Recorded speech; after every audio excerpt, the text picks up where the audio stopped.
egameni lenkosi yethu uJesu Kristu, ibandla likaNkulunkulu. Amen. Ngibingelele umama uGumede egameni lenkosi yethu uJesu Kristu. Ngibingelele ubhuti Ayanda nobhuti Philane, ngibingelele osisi bami egameni lenkosi uJesu Kristu waseNazaretha. Hallelujah bazalwane. Egameni lenkosi uJesu ngiyengisaba ukuthi angizukuvutha namhlanje egameni lika Jesu ngoba ngiyengithuke sekuvutheka. Kanti inhloso yami ukuthi nje ngilethe kahle indaba. Kodwa manje lento bese ingenza ukuthi ngikhuphukele phezulu. Amen bazalwane. Egameni lika Jesu ngiyacela sithole izwi lenkosi lapha encwadini ngokukaMarko chapter number 4. So qala ku verse number 35. Egameni lenkosi uJesu sihloko sakhona sithi ukuthuliswa kwesivunguvungu. Kunomculo lapha eCilongweni 54 sisavula kanjalo othi Jesu esiphambanweni ngikubona khona lapho ke usekufeni uthwesi ukona Jesu wami usihle ngathi awunasisono wena wangifela mina ngimi esiphambanweni ngibuka manxeba zinyaweni esandleni sakudweba meli wami wena onamandla okusuliso sami ngasoleso sandla kimi esiphambanweni kungimangalisa wena uqobuse kufeni mphangiwa sindisa Nkosi yami wawubanxusela baba abahluphi bami obathethelela kimi esiphambanweni ngiyacela kuwe ngibe nawe sekufeni ngokukholwa kuwe mfeli wami thatha uqobo lwami ube ngukuphila kwami ubumyeni wami ube ngukuphila kwami ubumyeni wami ube ngukuphila kwami ubumyeni wami ube ngukuphila kwami ubumyeni wami. Amen. Amen. Abona masengculelezi ke hayi khona lento elokuthi nje kancane le evele ingenze igcine sengivutha. Hallelujah. Ngiyabingelela egameni lenkosi yethu Jesu Kristu. Ngegama lika Jesu masitendo wethu lobazalwane. Angikwazi kambingeleli enathi bazalwane asithanda uJesu. Khonza nomasitendo wakho. Hayi bazalwane egameni lenkosi uJesu into enkulu akuthushela izandla phakathi kwethu. Amen. Hallelujah. Siyakuthanda masitendo wethu. Egameni lenkosi uJesu amasonto angakalana ovele nje uze ukhoza nathi. Hallelujah. Bazalwane sicela nje uthando. uNkulunkulu ufundise kakhulu ukuthandana phakathi kwethu bazalwane. Ukuthi sithandane. Lo moya wothando nje lo moya obunye egameni lika Jesu. Sifakele ishawa ke bazalwane sineshawa. Mangijuluke ngawuvutha bazalwane. Ningamakani mangiyohlala phansi qhankele kalene bese ngishintshile. Amen. Egameni lenkosi yethu Jesu makabonge uJesu Kristu. Inkosi yethu enamandla bazalwane. Cha sihleli kahle bazalwane. Sikhonza inkosi. Ukukhonza inkosi uJesu. Inhlanhla leyo. Ukukhonza inkosi uJesu.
Jesu.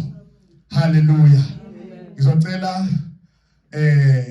simbo unathi uzomala eceleni ubudo ayanda eze nevision yakhe athi sixhosa leya English. Ufuna nje sizwe kahle lencwadi ngama vision ahlukahlukile. Verse number 35. Ngiyacela ukuqala esiZulwini. Ifundeka kanjena. Isihloko sakho sithi ukuthuliswa kwesivunguvungu.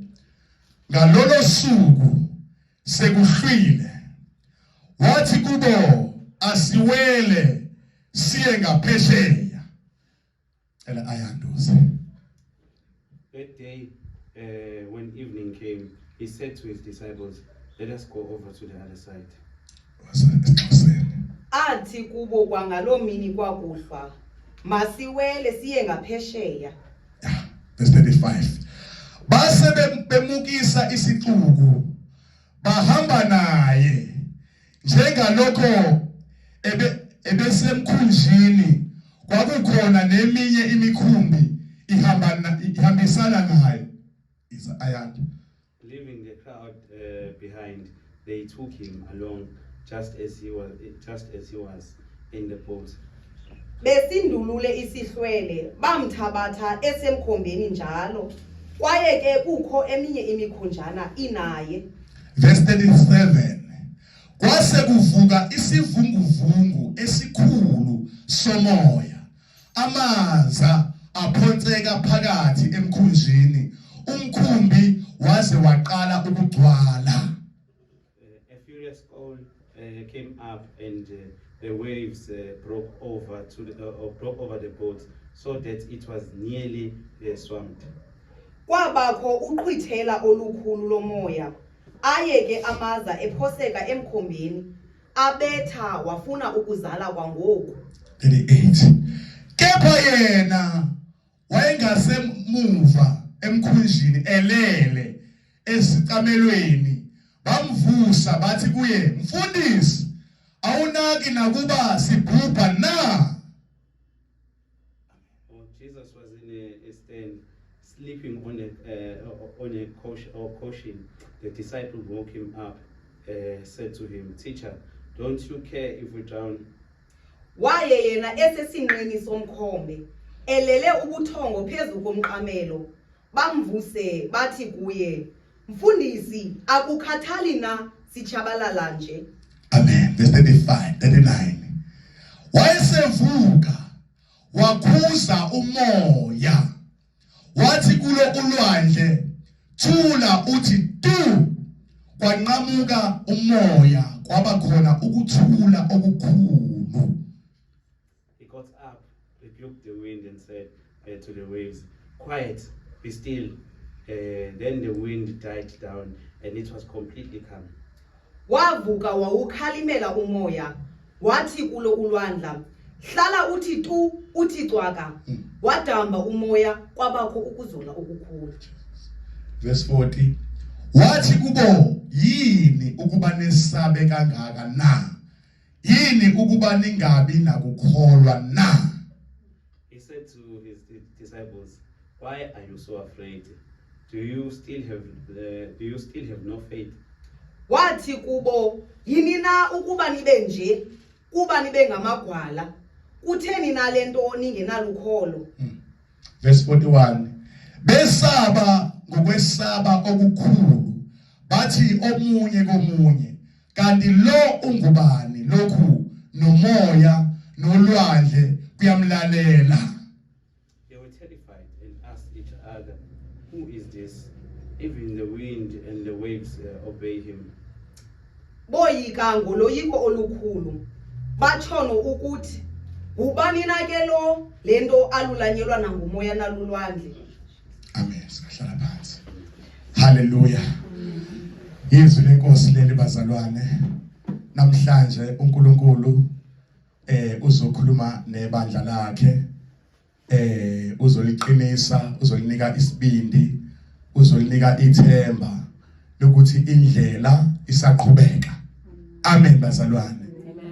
Akhathalekile bazalwane ukuthi kulendlela uhamba kuvuke luphi uhlobo lwemimoya noma uhlobo lwesivunguvungu, lokho akusho ukuthi awuzukufika la inkosi uJesu ethe iyakhona. Hallelujah. Inkosi uJesu uma ifika kubafundi bayo, ifika ibanika imessage yokuthi asiwele siye ngaphesheya. Hallelujah. And mangaba ibanika lo myalezo, ayibatshela ukuthi uma siwela siye ngaphesheya kungase kube khona izivunguvungu endleleni. Abayitshela ukuthi ungase lo mkhumbi esigena kuona uzame ucwila ngenxa yokunyakaziswa siphepho endleleni. Akabatshela lutho ngento ezokwenzeka endleleni, kodwa umyalezo uthi wona asiwele siye ngaphesheya. That's why even okhumbula kwi-Old Testament uNkulunkulu mayikhuluma kuMoses uthi akatshele abantu baka-Israyeli ukuthi baphume eGibhithe baye ezweni lesithembiso, akabatshela ukuthi endleleni kuzokwenzakalani. Akabatshela bazobe bahamba endleleni kube khona la kuvala khona indlela, kuvele ulwandle egabeni lenkosi uJesu Kristu, bese ngemuva kwabo kubonakala impi yaseGibhithe isondela kubona. Akabatsheli kanjalo uNkulunkulu, kodwa uthi akuyiwe ezweni lesithembiso la kukhona khona uju, la kukhona khona yonke into emnandi, la khona kamnandi ubatshela kanjalo akabatshela ukwenzakala lendlela akabatshela ukuthi bohamba for 40 years ehlane ebatrainer uNkulunkulu ebafundisa kwesinye isikhathi kuphele ukudla endleleni kwesinye isikhathi kuphele amanzi endleleni akabatsheli yonke leyo nto kodwa umyalezo uthi asiwele siye ngaphesheya egameni lenkosi uJesu Kristu ngakho uJesu mayifika phezulu empilo yakho ufika tshela ukuthi asambeni siye ekhaya egameni likaJesu Kristu kodwa angaceli lendlela oyithathayo izini ozohlangabezana nazo ngoba yena uNkulunkulu oqondayo bayitshela ungase ungabaze ubuyele emuva ungabe usahamba ngale ndlela afuna yena ukuthi uhambe ngayo bese ukhethe izindlela ezibukeka zilula kuleyo ndlela. Mokhumbula kahle abantu bakaIsrayeli lithi lenkosi bangaba phuma eGibhithe yayikhona indlela eyinqamulela eyingabenza basheshe bafike ezweni lesembiso kodwa uNkulunkulu ohlakaniphile obona phambili wayisebona kule ndlela ukuthi bangahle basahamba bahlala namaFilisti endleleni bese bayasaba amaFilisti bese bebuyela emuva eGibhithe la ebakhipha khona kwambona uNkulunkulu ukuthi akayibabonisa amandla akhe abadabulise ngoba bazalwane bayikhulumile uNkulunkulu usuke azi yena ukuthi uzokwenzani endleleni akubizela kuyona egameni lenkosi uJesu Kristu uma ebahambisa ngale ndlela ejikelezayo nantu ulwandle lubavimbile egameni lenkosi uJesu kodwa uNkulunkulu ubonakala eluvula ulwandle evula indlela phakathi olwandle ngoba uyena umdali wezinto zonke ngisho imvelo iyamlalela uNkulunkulu ujwayelekile amandla akhe abonakalise olwandle phakathi ngoba la inkosi uJesu babe phakathi egameni lenkosi uJesu olwandle nanku umoya ubone uzobahlasela egameni likaJesu kanjalo uNkulunkulu wayivula indlela ehlale lovuleke ulwandle base bahamba lithi iBhayibheli bahamba emhlabathini omile indawo inamanzi ngisho udaka lungekho udaka lolobenza babhajwe. Haleluya. Udongo lolu la eceleni kwakho bohamba amanzi amile kanje amanzi nangapha udongo lamanzi ngabanga ulwandle ukulushola kanjani phakathi amanzi aphakeme ngapha nangapha wena uyahambela nje endleleni evulwe uNkulunkulu bedingekho evulwe uNkulunkulu onamandla. Haleluya. Bayihambela nje bazalwane bahamba kodwa konke engithandayo uma ngabe esezobakhipha eGibhithe kunento ayifaka phakathi kwabo kuqala baqale badla iwundlu kuhlatshwa iwundlu bayalidla kuqala ngoba ungase ube nenkinga uma ungase ungene ezinkingeni noma ezimpini ungenalo iwundlu phakathi kwakho ungase usale empini uma ungabe uzongena empini lingekho iwundlu elibhodla phakathi kwakho. Haleluya. Manje bona uNkulunkulu bavezela imfihlo ukuthi kuze nikwazi ukusurvive empini okuyiwa kuyona kube lihle iwundlu liphile phakathi kwenu ukuze iwundlu lizokwazi ukuvula indlela ehlale maniqhamuka. Haleluya. Manje uma sebephakathi lempi ezethembe yona ethembe amandla kaFaro impi ehamba noFaro yabhayiza ngoba yayingadlanga kuhle yona. Uma sebengenile behamba ibona bezihambela nje emhlabathini omile naye yaqala yathaya ungena ngamahashi nenqola zayo. Kwasho ukuthi manje lithi lenkosi othinta abangcwele bakho uNkulunkulu ufana nomuntu omhlokoleza ngomunwe lwayisweni. Yabona umuntu bayihlokoleza ngomunwe esweni ungenza noma yini ngoba libuhlungu iso. Haleluya. Wabayeka uNkulunkulu wabanika warning sashaya amasondo enqola zabo baba nenkani baqhubeka kanti uNkulunkulu kodwa base bawele kahle abaIsrayeli bese ulwandle luyavalwa ngoba kungena abantu abangenalo iwundlu abantu abangaphili kingdom of God. Haleluya. Baba destroy bonke ulwandle baphela phakathi emanzini kodwa abakaNkulunkulu babuya baphuma bonke lonkinga bekade bangene kuyona. Haleluya. Amen. Manje lana sibona inkosi uJesu lebazalwane iphinde demonstrate amandla phakathi kolwandle okuthi yona ingubani kahle kahle. Hallelujah. Ithi nje asiweleni singaphesheya. Ngithanda number 36. Uthi base bemukisa isixuku. Ngiyayithanda le part. Base bebukisa isixuku. Uma ngabe inkosi uJesu ifika empilweni yakho, ithi asambeni siye ekhaya. Into yokuqala okumele uyenze futhi ufike emqondweni wakho into yokuqala fanele ngiyenze angidilize izinto engihamba nazo phakathi kwami ukuze ngizokwazi ukuhamba nenkosi uJesu kule ndlela, ngoba ayihambe kule ndlela mawunemthwalo ekusindayo. Manje kwaphoqa ukuthi babukise isixuku esibahaqile sishiwe duze kwabo khona bazoyihamba kahle le ndlela. Egameni lenkosi uJesu, ngoba isixuku singase sikuminyanise ungayiboni le ndlela okumele uhambe ngayo. Isixuku singase sikuvala amehlo ungayiboni le light okumele uyilandele, ngoba uJesu Kristu bamlandela ulandela ukukhanya kwezwe. Uthi ongilandelayo akasoze ahamba ebumnyameni. Egameni lenkosi yethu uJesu Kristu waseNazaretha. So basebemukisa isixuku bahamba naye. Hallelujah. Bahamba na yabona ke manje umukisa isixuku bese uhamba noJesu ukuthi kuzokwenzakalani phambili wena wazi lutho. Uyena uJesu owaziyo ukuthi yini ezokwenzeka, ingakho kumele umlandele eduze. Hamba noJesu, hamba noJesu indlela yonke. Hamba noJesu, hamba noJesu njalo. Hallelujah. Hamba noJesu wena kwakho. Hamba noJesu, ungahambi wedwa, hamba naye. Unamathele kuye, unganciki kokwakho uqonda nasehlakanipheni kwakho, kodwa ncika kuye, methembe, hlala kuye, gcila kuye, yakhela kuye. Egameni lenkosi uJesu Kristu waseNazaretha, ngoba uJesu akasoze akuphoxe, akasoze akujabhise. uJesu ngumhlobo weqiniso.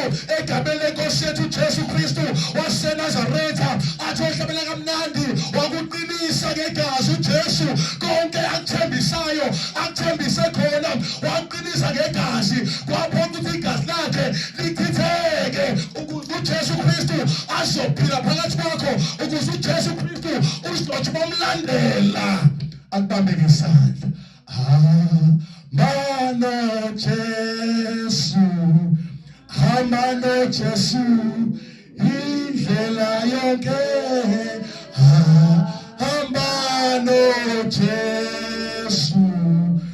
hamba noJesu njalo, hamba naye njalo. Hallelujah. Base bemukisa isixuku bahamba naye njengalokho besemkhunjini. Kwakukhona neminye imikhumbi ihambisana naye. Lalela-ke kule ndlela uJesu Kristu akukhethele yona ukuthi uhambe naye kuyo. Bakhona abanye ngapha nangapha abakhompitha nawe, kodwa umehluko ukuthi bona abanayo uJesu, abanalo iwundlu phakathi kwabo, wena unewundlu phakathi kwakho. Yeza mntaka baba, unani phakathi kwakho? Ubani iwundlu? uJesu Kristu oyiwundlu phakathi kwakho. So mawuhamba noJesu ungalindeli ukuthi kuyohlezi kumnandi ukuthi ibiliwe njalo nje uyishibilikele nje uhlezi hamba tar road. Lalela mntaka baba, uzothi usahamba ngetar road uzobe sokuyigravel futhi ayile yokudlalela eshaka kuzimala zembokodwe.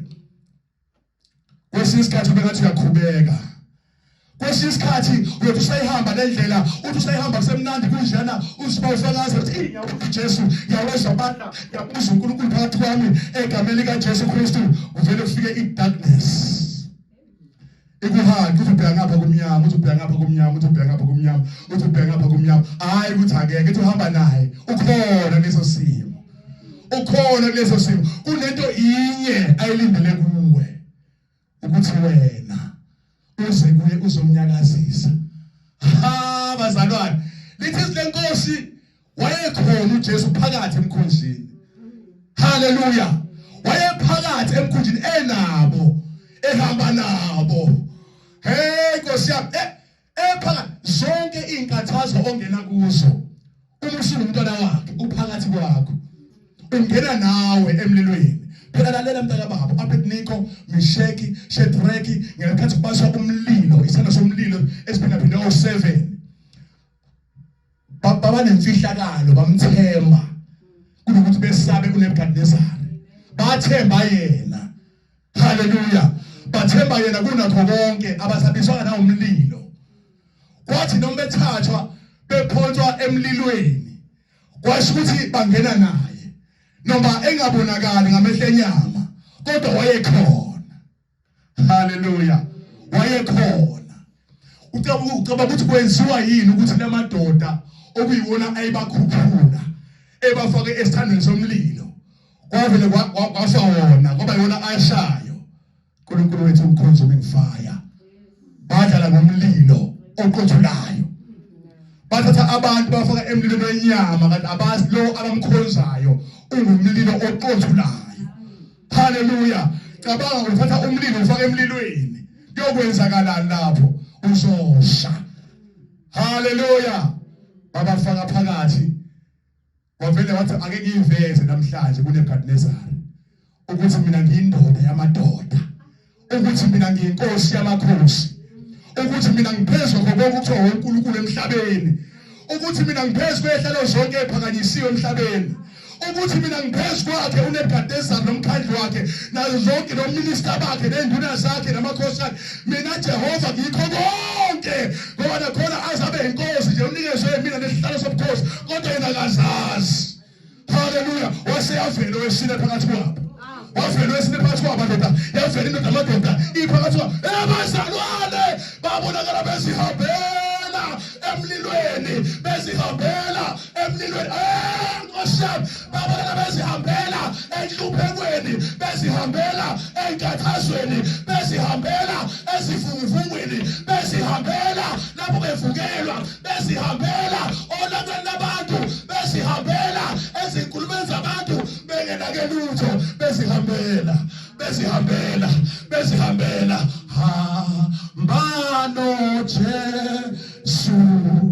hamba no Jesu indlela yonke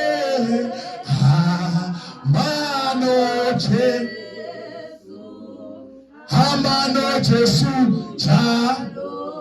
haleluya hamba naye ebazalwane unganaki abakhulumayo unganaki abakuvukelayo unganaki iquku ezizokunyakazisa into abayenza badlule equkwini bamlandela dlule equkwini umlandela amele umgubede udlule equkwini umlandela ukuthi amakhala bathini dlule equkwini umlandela ukuthi bathini obani dlule equkwini umlandela uhambe naye haleluya yile khathazayo ungakhathazeki kule ndlela uyahambeka siyaphambili siya ekhaya lesembiso egameni lenkosi uJesu ungadikibaliswa lutho ungakhathazeki as long ekhona ubaba as long ekhona uJesu as long ephakathi kwami samusa uzohlabela kudala bathi as long saphefumula as long usaphila umphilela yena haleluya ngoba lithi lenkosi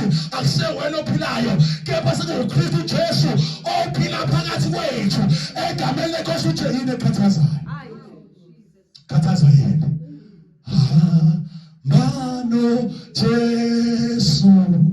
hamba no Jesu indlela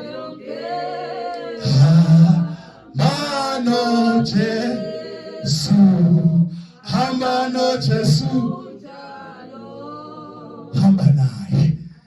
hamba naye wilisa konke lithi lenkosi kunendoda la igama lithi Israyeli elaqanjwa ngaye eligama lithi Israyeli walithola emva kokuba ewelisile haleluya wawelisa umkakhe wawelisa abantwana bakhe wawelisa imfuyo yakhe wawelisa konke ayenakho wayihlula esiqubini wayihlula eyintweni ezingamathemba wayesethi ake ngenze into engajwayelekile haleluya into mhlawumbe abantu engenza abantu bangihleke wathi ake ngibawelise nje ake ngiyobambana naye ake ngiyobambana noJehova inkosi yami ake ngiyobambana naye umenzi wami lithi lenkosi wabambana nenkosi wabambana naye wathi hamba wathi ngikuhamba ungakangibusisi ungamgedeli angakasho lutho ngisho emthandazweni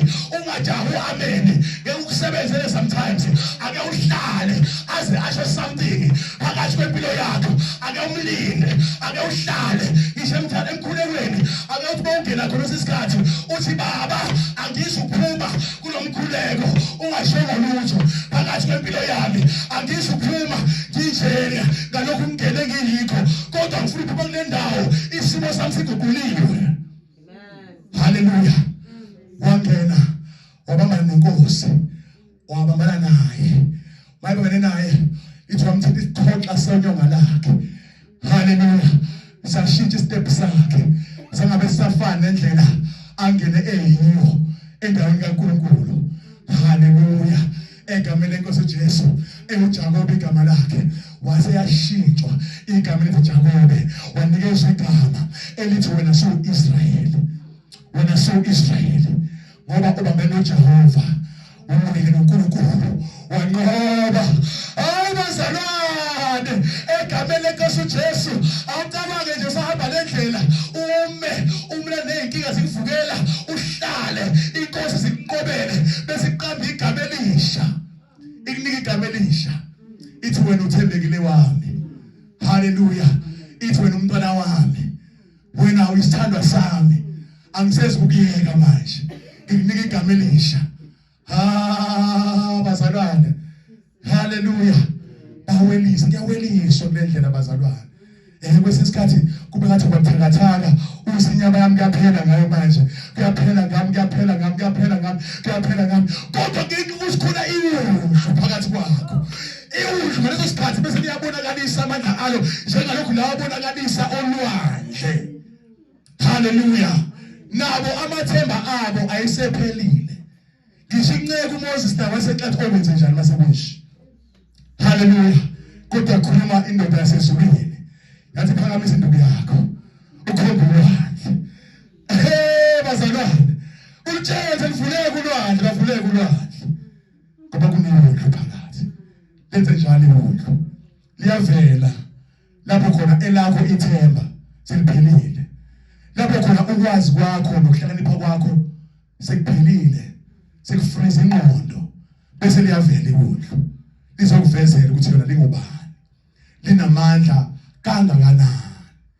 Haleluya. Egameni lenkosi uJesu uverse 37 uthi wase kuvuka isivunguvungu esikhulu somoya amaza aphonseka phakathi emkhunjini umkhumbi waze waqala ukugcwala. Uyezwa ke manje uzwile number 35 kuthiwa asiwele sengaphesheya asitshelwa ukuthi kufika into enjengale ukuthi kuyofika isikhathi la khona kuvuka isivunguvungu esikhulu kangaka somoya enikoze kuphontheka amanzi phakathi emkhunjini umkhumbi wagcwala amanzi. Uyabona ithemba laseliphelile ithemba lapho laseliphelile ithemba lempilo yabo bababona siyafa ke namhlanje sekuphelile ngathi kwasho ukuthi lona ongukuphila ongumdali wemvelo yonke umdali wezinto zonke uphakathi kwabo. Nanso ke into yabenza basinde ukuthi umdali wabo umdali wezinto zonke wayephakathi kwabo. Kubalekile ukuthi abe phakathi kwethu bazalwane. Haleluya. Uma kusenjalo kugcwala amanzi 38 kepha yena wayengasemuva emkhunjini elele esicamelweni uyala umbuzo uthi uyalala yini uNkulunkulu. Kanti uthini uDavid uthi akalala akozeli ulonto Israyeli akayikozela. Ngabe wayelele ngempela engelinye ilanga leyo bamvusa bathi kuye mfundisi awunaki abenza bathini manje kulathiwa ulele kodwa manje bathi awunaki nakuba sibhubha na okusho wayibona ukuthi kwenzakalani noma ebuya alele kodwa wayibona konke okwenzakalayo wayesabayeka nje ngamabombu nabo efuna ukubona ukuthi labantu engihamba nabo bayangethemba yini na noma bazethembe bona. Amen. Noma bathemba amandla abo noma bathemba ukuthi bayakwazi ukuyigwedlela bona bayakwazi ukukhipha amanzi emkhunjini. Kwacaca ke lapha bazalwane moqhubeka verse number 39 wayesevuka wakhuza umoya wathi kulo ulwandle thula uthi tu kwanqamuka umoya kwaba khona ukuthula okukhulu. Yabona ke uma ngabe umkhosi wasemkhathini uhlale nomkhosi ophansi kwamanzi olwandle kwiMarian Kingdom bese bahlangana nabasemadanyeni abahlukile nabasentabeni bezokuhlasela kuba ngathi kuyaphela ngempela ngempilo yakho. Uthi usezwa lokhu uba uzwa lokhu uthi uzwa lokhu uthezwa lokhu uzwa lokhu engathi uyanqoba lokuqala kunye ngathi uyanqoba usuke uzohlaselwa ngempela sokuceliwe ukuthi uqede lempilo yakho ukuthi uqede inyanga ngokholo lwakho ukuthi ufe spiritual uphile emhlabeni kufika izinto ezihlukile zikunyakazise sinyakazi bathi kuyaphela uthi uyalala ebusuku nje baphusheni uyabona uyahlasela uyavuka uyahamba uyahlasela abantu uhlaselwa ngapha nangapha. Uma sikuvukela impi yobumnyama uma futhi kuyingozi kuyona ivusa lonke uhlobo lamasosha kuphuma amademoni amaselesele kuphuma amademoni eminenke kuphuma amademoni amshongololo kuphuma amademoni abalulwane kuphuma amademoni emkhovoti koloshe kuphuma amademoni azinhlobo ngenhlobo ehlukahlukile kufuna wena akufuna abantu abakufunayo. Sekuhlale phansi ba meeting kwahlela ukuthi lona asamcabangeli khona esho andizolo ukuthi yosisikhathi mase efikile izinto ngivekise ngibopha kwasani yonke ngoba bazosebephumile bebaningi bayemkhandlu yemkhandlu. Amen. Ngeke usaphoint into eyodwa hayi ngidubula lapha phela uyafayela usukeziwe isithuku samademoni sizo destroy impilo yakho. Kodwa ngiyamthanda uDavid. Hayi Nkosi yabazalana izwi limnandi. Uthi uDavid uJehova ungisungezile ngasemuva nangaphambili. Uthi wabeka isandla sakhe phezulu. Ayisho indaba enkulu kanjani le imfihlakalo bazalwane. Ukuthi noma bevuka ngapha bekuzungeza bekuvukela wena ngabe kade baqeda ngawe. Hayi wena ngabe kade usawathaba mhlophe wena. Wena ngabe kade wabuya ezintweni zasezweni wakhishwa kuzona. Ngabe kade uphindela eGibhithe. Phela bazalwane singakhohlwa ukuthi ngalesikhathi abantu abaka-Israyeli baphuma eGibhithe. uFaro wayengathandi baphume khona. Into yabenza abavumele baphume ingenxa yezihlubo ezazimfikele eGibhithe ezweni lakhe. Futhi inhlupho yokugcina eyamenza ngempela abaxoshe eGibhithe la kufa khona amazibulo akhona. Ingane zokuqala nengane yakhe yafa nayo uFaro ingane yakhe yokuqala indodana yakhe. So leyande yamenza athi afuna ukuphinda babone baxosha. Uma esebaxoshile eGibhithe wabuya umqondo esehleli namasosha akhe. Mawubuya umqondo wakhe wathi ngempela sibayeke abantu abaka-Israyeli bashimpela kanjena nje. Waseyiphaka impi yakhe. Wayiphaka impi yakhe amasosha. Wayiphaka wayikhipha lokhu kwamasosha wathi hambani balande nibuye nabo phela sibeze babe igcila zethu la eGibhithe. Amen. Uyakhumbula ukuqala abafanele baphume akhuluma noMoses uthi hayi ngizonivumela nihambe nehlalo emhlabeni uJehova insuku ezo3 ngiphinde ngibuye. Uyabona ukuthi wayengafuni impela bamshiyela abantu. Manje uyabona baphume ngempela bahambile ke manje ngeke baphinde babuye. Usethi hambani nibalande baphinde babuye bazoba yini izigcila zethu. Lento isho ukuthini kuwena umntwana kaNkulunkulu? Isho ukuthi njengoba uphume esandleni sikaSathane ebekade sekuthumile kwizigcila sakho Sathane awuphumanga mnandi. Kunezinhlupho uNkulunkulu ayithumela kwiKingdom of Darkness ukuze kukhululwe wena haleluya wena kahle kahle ngokwaSathane kwisigcila sakhe bozufe kwisigcila sakhe bese uya ekulahlweni nawe nje uyayazi impilo kuyiphila ukuthi vele kwisigcila saSathane ubuse usho nathi isigcila sakhe ngiyenzayo manje kodwa uNkulunkulu wathumela ezakhe inhlupho ngoba khona bebekhuleka ngempilo yakho ungazi wena Jose khulekwa njalo ngoFriday lana kunabantu abakhululwayo kunezinhlupho esithumelayo emandleni kumnyama ukuze kukhululwe abantu bakaNkulunkulu ababoshiwe ezintweni ezihlukahlukile uSathane so kuze nawe ukhululwe bakhona abathandaza bakubiza ngegama mhlawumbe bayobiza bakubiza ngegama bebuka impilo yakho embo ephilayo mhlawumbe uyimama ikhuleka athi Nkosi yami ngicela uyihawukele angale kamasibandane ike ivuleka amehlo isindiswe wayithumela inhlupho kwalasha leza inhlupho akwazanga ukuyibhekezela uSathane wathi hey ndedeleni akahamba ngifuna ukuthi ngimbone la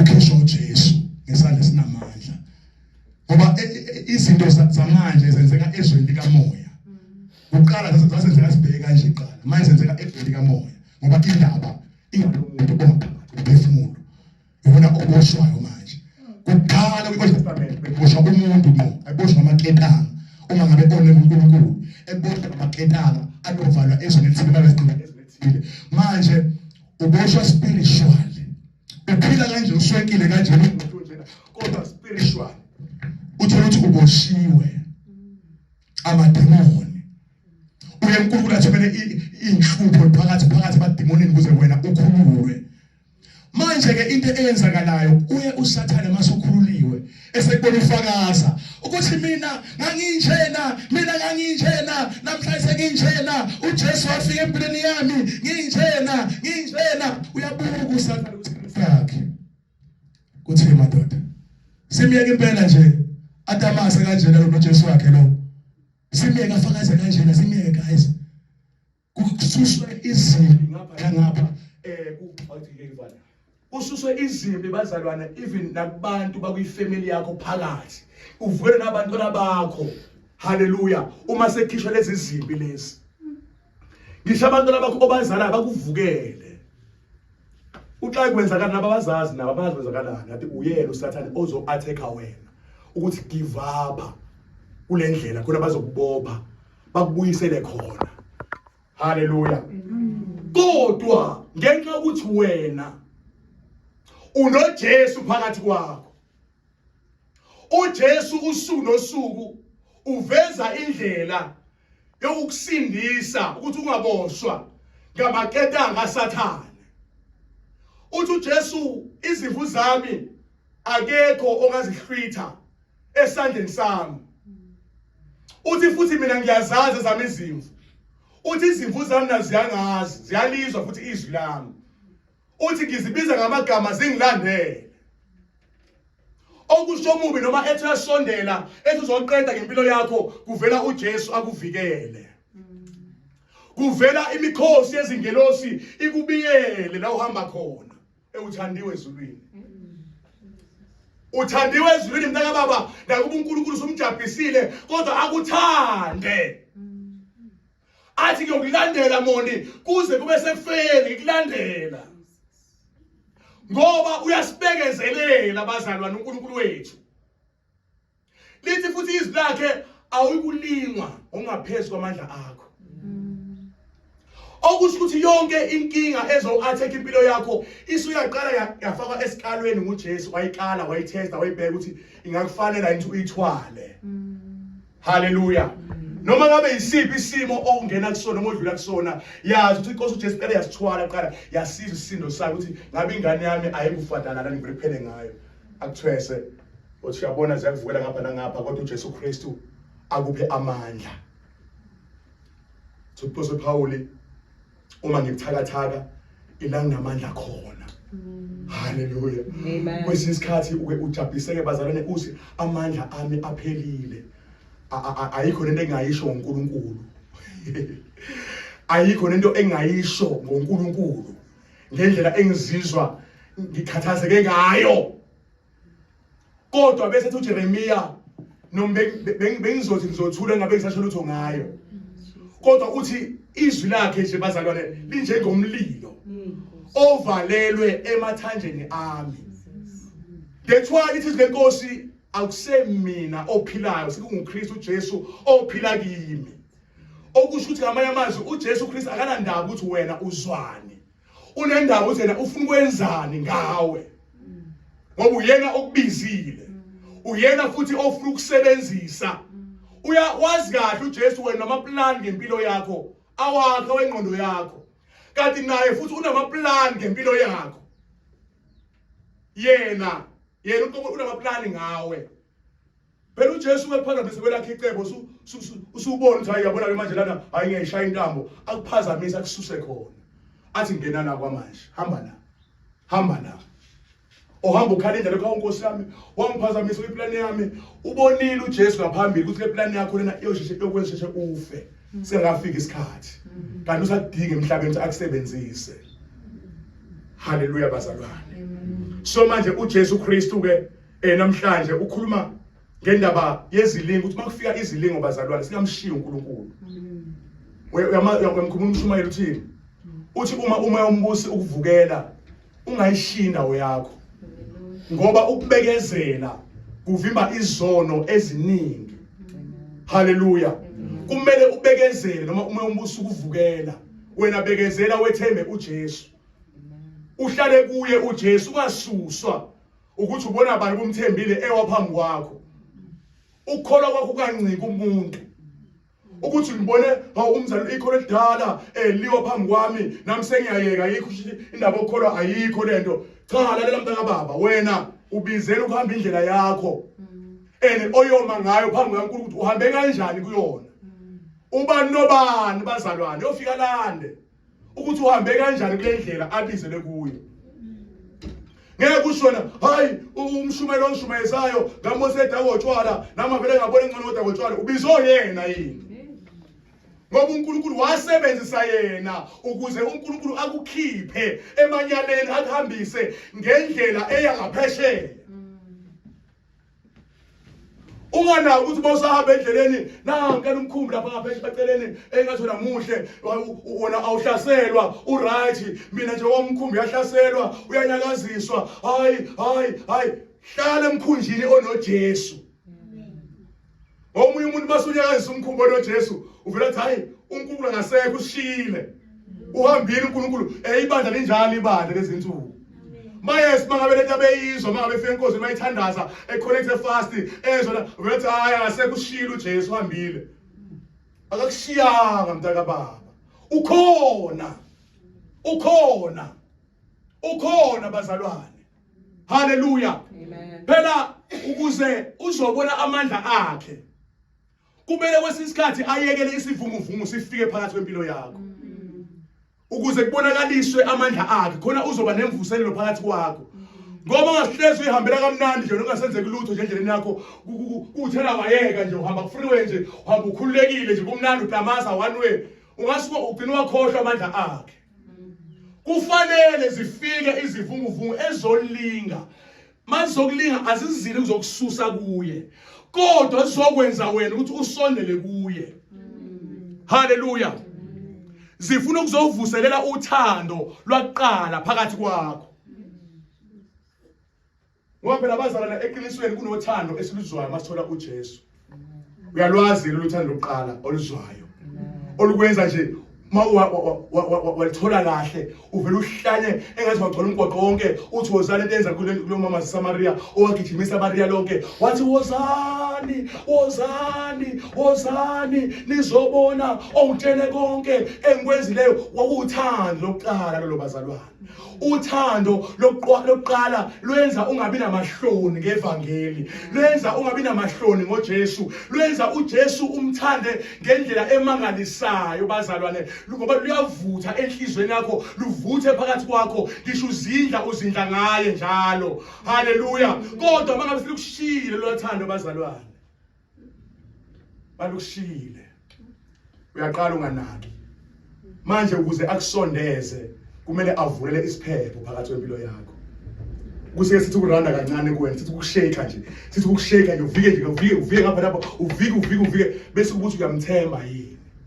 Mbize phakathi kwisivunguvungu kusona. Bambiza oPetro. Mbize phakathi isivunguvungwini.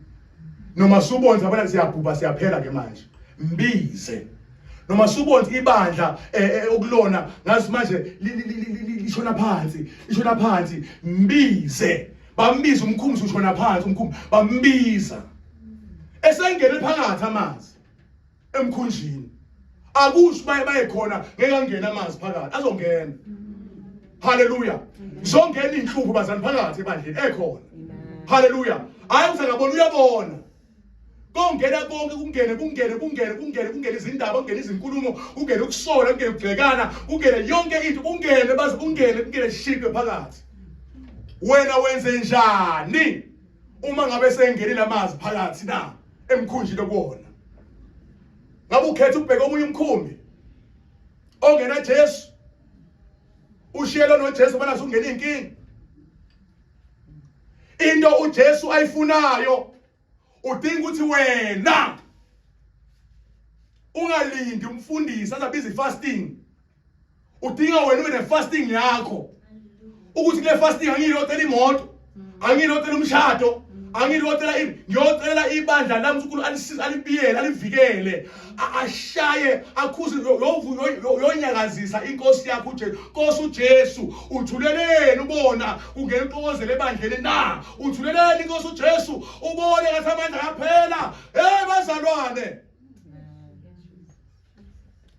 ukhuluma nenkosi yakho. Inkosi yakho iyajabula uma uzokwenza njalo. Ukuthi umntwana wami ivele smile kancane, umntwana wami ingane yami idele nje yonke into ebingayenza yavele ayilambisa ingane yami ngenxa ukuthi ikhathazekile ngabantwana bami abanye.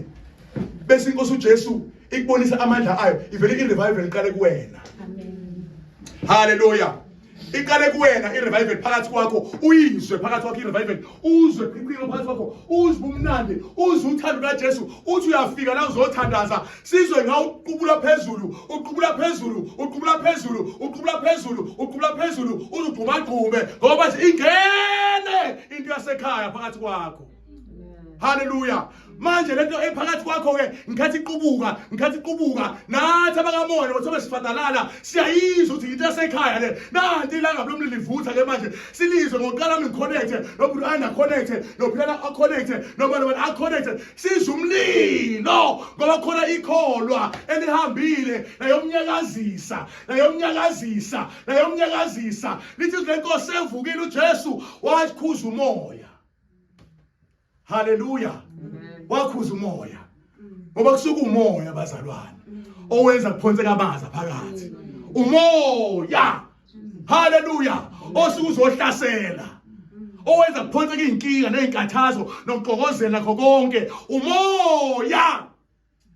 Manje inkosi uJesu ikhuza umoya, ithi wena moya thula, uthi tu umoya unezindlebe wamuza umdalo somandla, wathula umoya. Lithi bawufunda kwaba nokuthula phakathi, emva kwale nqokozelo beyenzakala, emva kwalomsindo okade wenzakala, emva kwalezi zinto ebesezenzakala phakathi emkhunjini, kodwa ngenxa umzalwane wahamba wamnyakazisa, wamvusa. Hallelujah. Inkosi yenza kwaba khona ukuthula phakathi. Naba kade bengayanga omnyakazisa baba nokuthula. Hallelujah. Wonke umuntu wayephakathi emkhunjini waba nokuthula ngenxa yomzalwane oyedwa yakuyena omnyakazisa. Hallelujah. Sidinga abakholwa anjalo lezi insuku, angeze ukwanda kusipepebe. Hallelujah. Kodwa abakholwa azothi nje ngiyonyakazisa inkosi yami, beyivusa inkosi yami, uNkosi wathula sithiphupa usibuke. Hallelujah. Amen. Kudingana abantwana baNkulunkulu abanjalo bazalwane. Hayi kwebani yakho ngiyabona ngathi ukwanda kule ekhulumeni bazafuntshela imfihlo.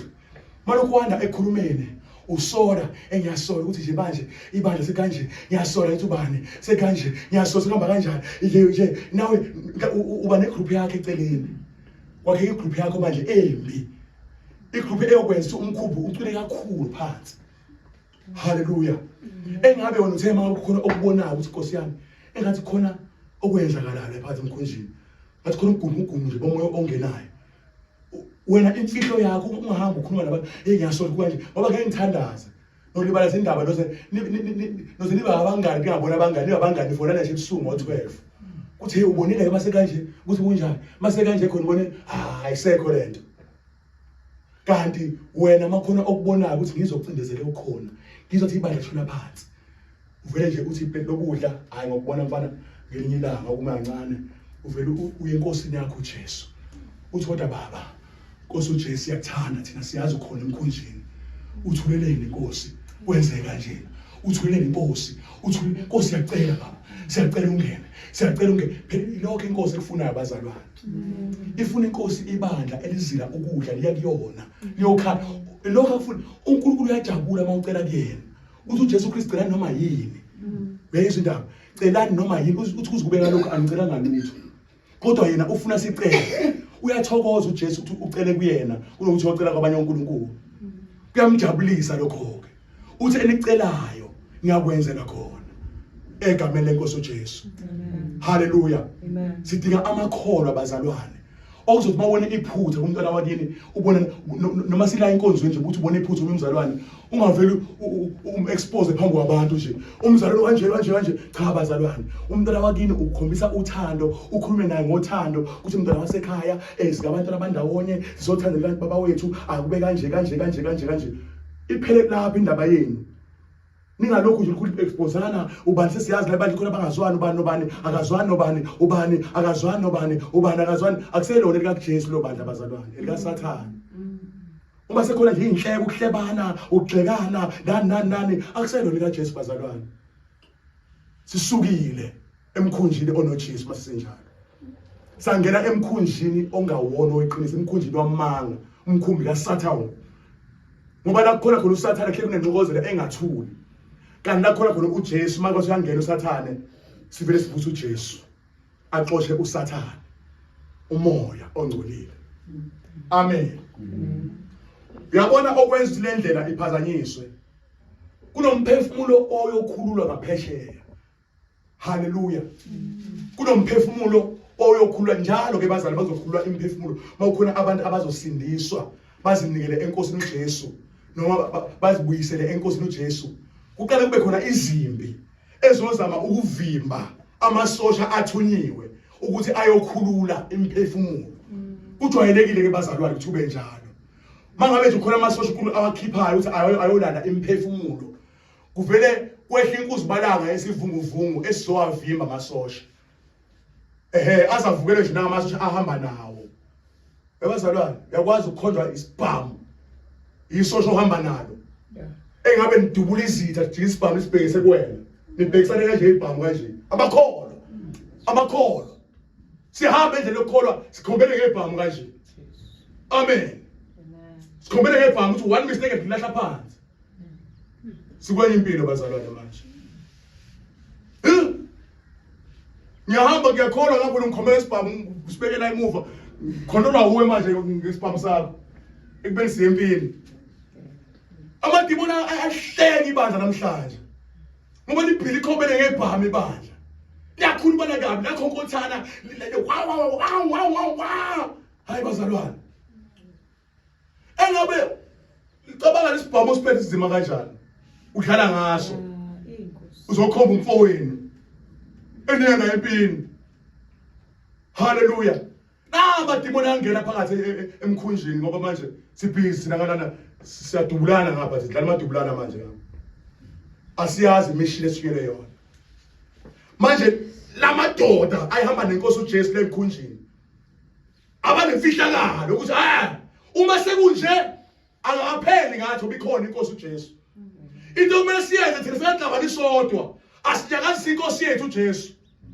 uthi Nkosi wathula sibhubha usibukani hayi uxabana sodwa ikhona inkosi yamakhosi enamandla somandla engabe sikhuluma nayo yona osindisa manje namhlanje ibandla wena amabandla amaningi ewakangaka nje phela azavalwe kuthi basengena amanzi phakathi wangena umoya Hayi uwe lona hayi phela lento omunye athi ngaphupha phela umfundisi edakotshwala ebhebe imboza. Hawu bazalwane, ngikanisaphupha wena ke ongathanda zingane umfundisi.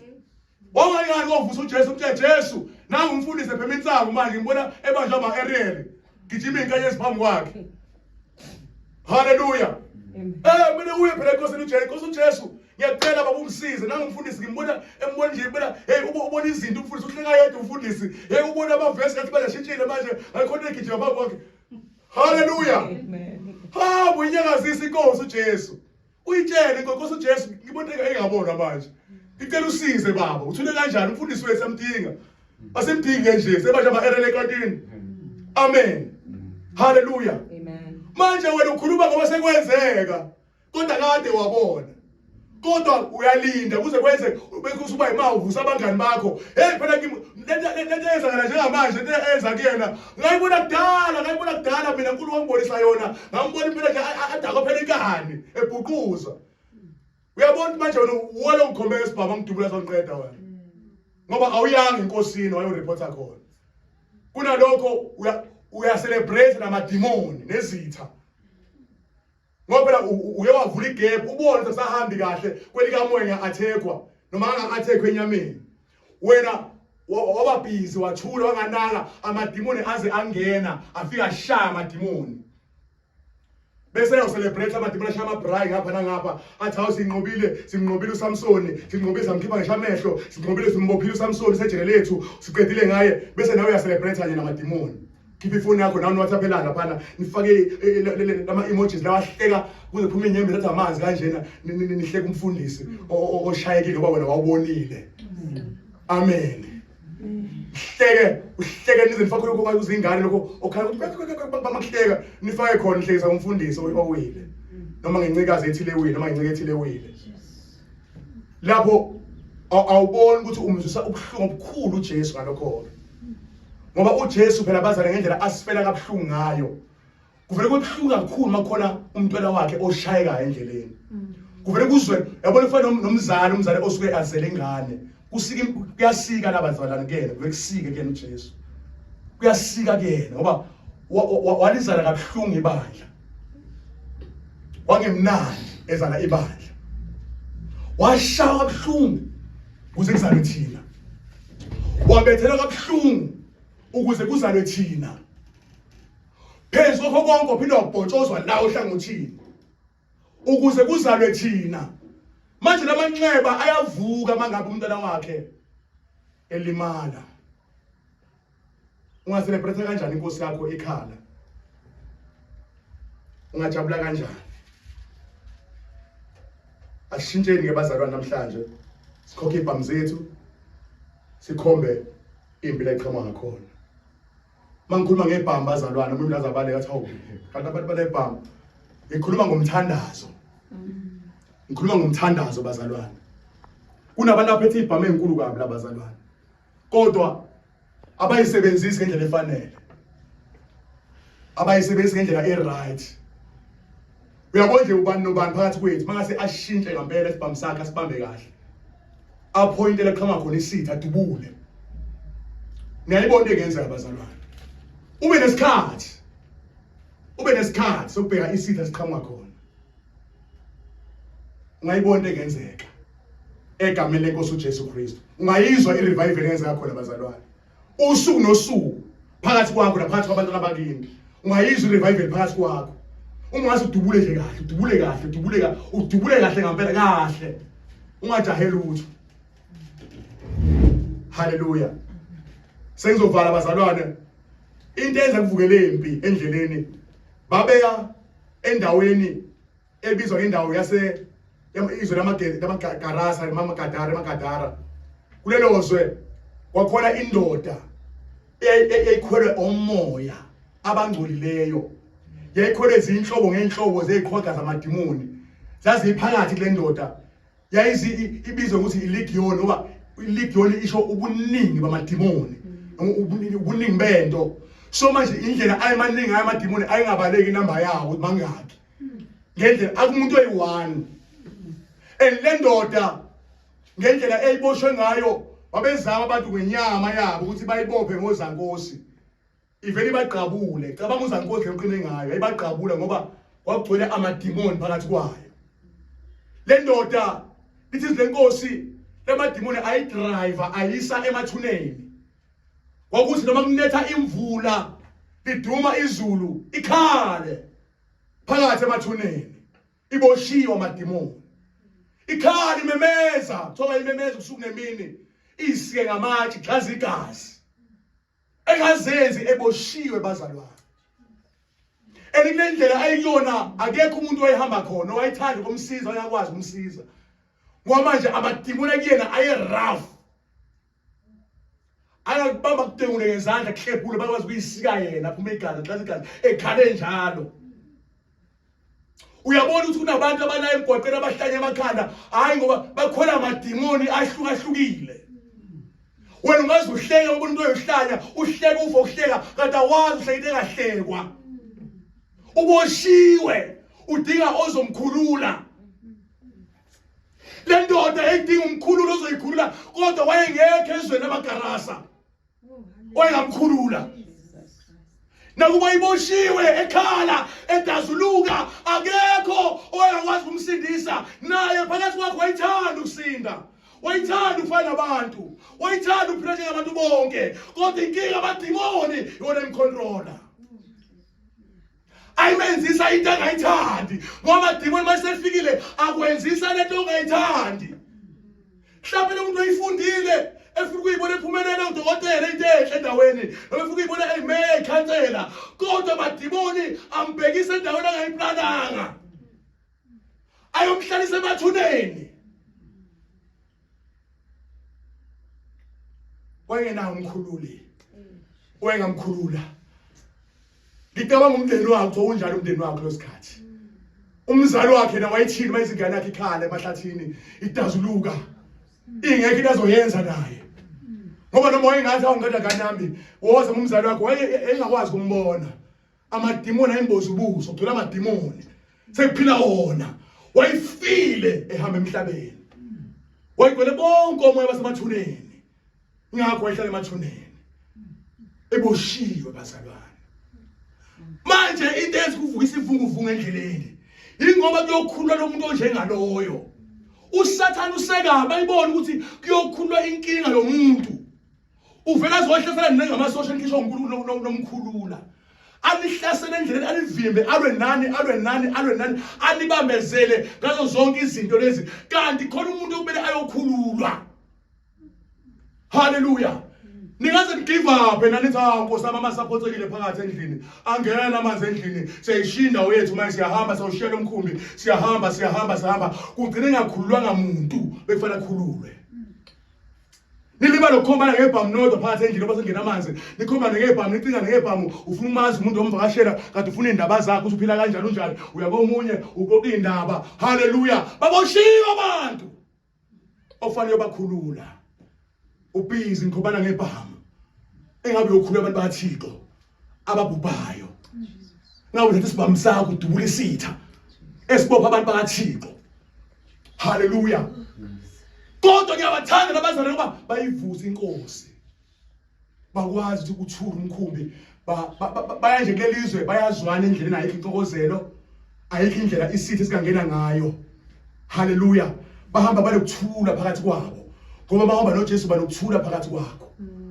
bahamba lokuthula mabafika khona abazalwane kuleyo ndawo yambona le ndoda amadimoni phakathi kwakhe abona ukuthi kubhedile ke namhlanje futhi umaster wasezulwini le ndoda ngazi ukuthi yona uqobo lwayo yabona nangu umkhululo ozomkhulula kule nkinga esengimoshwe kule minyaka ngathi wasekhanje zonke izinyanga zendawo nezaziwayo izinyanga zodumo ezaziwayo ehlukahlukile kodwa zahluleka awu wayibona inyanga enkulu madoda wayibonisa walibona iwundlu enadla abantu abaIsrayeli walibona iqhamuka iwundlu elizosindisa izwe ezweni zalo Nkosi yami wambona iqhamuka eza wavela bona kuyena umuntu osemhlabeni lo wagijima ngakena wayemhlangabeza Mayifika kafika ngena ngqa kanje wakhotha ngaphansi.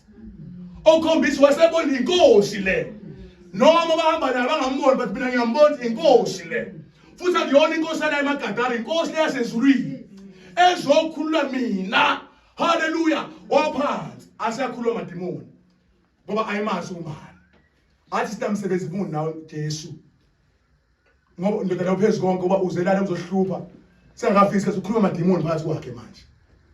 Inkosi uJesu yabuza ubani. Wathi ngingulegion ngoba sibaningi phakathi kwethu.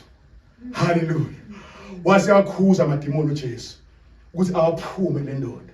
Asiyamncenga amadimoni. Athi siyacela ukuthi masithumele esihogweni. Kodwa sithumele engulubeni. Akekho umuntu oyazi ndawo inkulumo ukuthi isihogo lo ndawo. Kodwa amadimoni naye le ndoda engazi ukuthi isihogo. Kodwa amadimoni phakathi kwakhe ayazi ukuthi bayikhishwa kulo muntu ayiswa esihogweni. And ambona uJesu ne-authority yokuthi awayise esihogweni. Ayazi ne-authority bamcela futhi ukuthi awathumele engulubeni. Wakhombe engulubeni. Aphuma amadimoni. Ngobuningi bawo awungena engulubeni mhlambi noengulube. Lo mhlambi wabaleka wayolwandle kubulongo lamadimoni. Amen. Zafi ingulube amadimoni angena emanzini awo. Yasindiswa kanjalo indoda ekade yaphila ehlane. Hallelujah. Yezwa ubumnandi bokukhululwa uJesu. Yathi inkosi uJesu noma ikuphi la uyakhona ngicela ukuhamba nawe. Uyayizwa indaba bazalwane ukuthi uJesu ekhululile ufuna ukuhamba naye. Khona uthando oluzwayo phakathi kwakho olukwenza ufuna ukumlandela njalo ukuhamba naye mihla yonke ukuphila kwakho. Wayesethi uJesu akahambe aye ezweni lakubo ayofakaza. Hayi ukuthi uJesu wayekhomba ukuthi ohamba into wayezazi uJesu yena uthi yena ebekuwo ethe kulo ebekulo usuke enawe. Wathi hamba ezweni lakini. Mayimisa khona umthumela ukuthi ayofakaza ukuthi uNkulunkulu umenzeleni. Ngicabanga baningi abantu abasindiswa ngale ndoda. Ngoba kukhulu inkosi eyakwenza. Uyabona ukuthi le ndlela sihambayo ukuthi inkosi mayisuke ikisa endaweni ethile kuye kuvuke imimoya ezokuvimba endleleni ugcina ungafikanga la ndawo. Ngoba imimoya isuke yazi ukuthi kule ndawo okuyiwa kuyona khona abantu abazokhululwa. Khona amandla ibandla elizofikela kuona. Ibandla babona lihlaselwa izimpi yazi khona into enkulu enhle esuke iza phezukwana evele ezulwini. Sengivala bazalwane ngibone umbono ensukwini edlule. Ngibona sine mission. Kule mission lena kuyakhonzwa bazalwane. Kuyakhonzwa kune light ebengala like street light with light ekhanyisa la abakhona khona bazalwane. Ikhanya nje ilight imele uJesu bazalwane. uJesu okhanya kwezwe. Kune light ekhanyayo bazalwane. Mayikhanya light kune nama light akhona amanye akhanyisayo. Kumsendaweni eright, sendaweni eright ibandla. Kodwa ngophazima kweso. Kule kwabathi khona eqhumayo wathi boom. Wanje qhu. Ngabona umlilo obomvu uthi kanje emoyeni umlilo. Ngoba mnyama bazalwane. Kwathi khamba ugesi. Ngoba mnyama. Uma sekumnyama kanjalo ngakhathazeka, angisababoni bonke abazalwane bahambile. Agijima ngoba bheke endlela okukhonzela. Angibafica abazalwane kodwa ikhona light ephakathi. Ilight lisasele endlela okukhonzela phakathi. Bathi ngaphandle kumnyama. Kodwa abazalwane basekho. Ngathi mina kwezakalani nkosami? Ibandla lihlwithiwe. Ngihamba ngojeka lapha nebheke bekhona ATM apha check hayi akakaphla into yonke ifunction kahle yonke into ngathi lisekhona ibandla kodwa labazalwane sihamba nabo nabaphi. Bengigijima abazalwane kanti khona enye indlela la yenza enkulu le mission. Mangifika khona ngifica ibandla ligcwele khona. Bagcwele abazalwane kune revival emangalisayo. Inomlilo uyabona le mvuselo ukuthi mawungena ubanje umlilo uzuthanda kaJesu. Bengihleli phambili kube ngihleli phambili kanje behleli kanje abazalwane. Kukhona no baba angibazi abanye abadala nje behleli kanjena beprofeta bawuthume profeta. Beprofeta bethola amandla kaNkulunkulu bengibiza bathi nomelusi bebiza mina ngala phambili bathi iza phambili iza ngapha uzobeka la muntu isandla khona bengimbeka isandla inceke uyawa phansi yagcola amandla la bekunamandla anga understanding bazalwane into ebenzeka lapha ngathi ngiyabona i-street light phandle sakhanya ba wakhanya kakhulu wabuya ama light wakhanya yonke indawo ibandla celebrate kumnandi igcwele amandla haleluya le bazali isikhombisana isikhombisa njengamanje ibandla isitha ngendlela esiatheka ngayo kungenzeka abanye benu bafuna ukulishiya haleluya kungenzeka abanye isasikhuluma isayi ayisekho independent abanye sobathethe umama wangasekho umama kuphelile manje lo mfundisi wenu lonayo sezokwa lo haleluya khona batshela kanjalo abaqondi uthi lo mfundisi bese oJesu haleluya khona bazoplana abaplanayo kube njani kube nokumnyama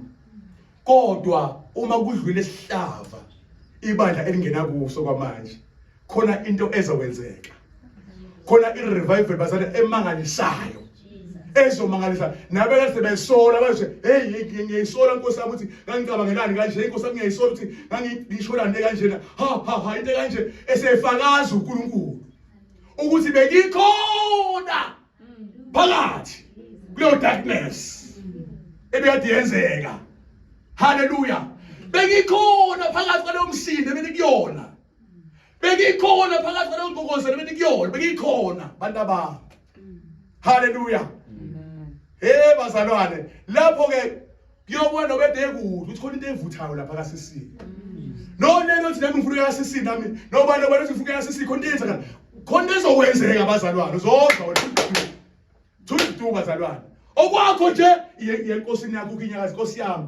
Nkosi yami uJesu hayi Nkosi haleluya lokhu ithinda nje inkosi lokhu bekudle tele ngakani ukudla ukuthi Nkosi yami uphinde udle uphinde uye khona Nkosi yami uthini makunje ulinde ubekezele thola ukuthi wena kuyabekezela le ndlela haleluya kuyabekezela ungadazeli bekezela ulinde yalinda inkosi uzoyizwa lento phakathi kwakho yoqhuma lapha phakathi kwakho irevival oqhama ugqumisa wengane encane lapha phakathi haleluya njengalento leyishosha ukuthi base bafikile bayisukumisa oJohane noPetro lithi hamba igquma dumisa uNkulunkulu dumisa uNkulunkulu yongena phakathi endaweni yokudumisa uNkulunkulu haleluya khona bazoqhama khona abantu behle taxi lapha baqhama bashaya